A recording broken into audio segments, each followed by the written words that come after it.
Ang dami niyo po sigurong kamag-anak na sa probinsya. Bakit hindi po doon sa kanila? Bakit po sa lalaking yon? Talaga. Sir Rapitol po, hindi ko po pinagtatiwala yung mga anak ko sa kanya, Sir Rapitol po, kasi doon yan siya nagtatrabaho malapit sa amin, sir. Okay. Tapos, kasi ano lang siya pupunta-punta lang doon sa bahay, sir. Oo, Sir Rapitol po, aminin ko. Naging experience siya, Sir Rapitol po. Sana po hindi niyo agad-agad pinagkatiwala Opo, Sir yung mga anak Rapitol niyo. po. Inamin ko naman na Opo, sige nagkamali talaga ako.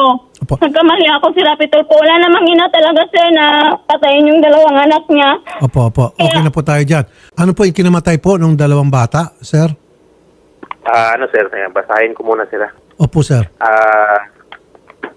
Si Selmarie, sir, yung panganay, sir, ang cause of death niya, sir, is asphyxia by ligature strangulation. Tapos may remarks dito, sir, na medico-legal evaluation also shown clear evidence of blunt penetrating genital trauma, sir. Oh, Yun kang rape. Selmarie, sir. Tapos kang, yun sa, sir, sa kapatid niya, sir, yung bunso, sir, nakalagay din dito, sir, sa cause of death, asphyxia by ligature strangulation, tapos remarks, medico-legal evaluation also shows clear evidence of blunt penetrating anal and genital trauma, sir. Oh, shoot. God damn. Okay. Doon po sa sa bunso?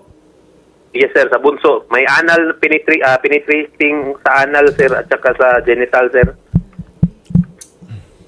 Siguraduhin niyo po, Sarge, na hindi na talaga makawala yung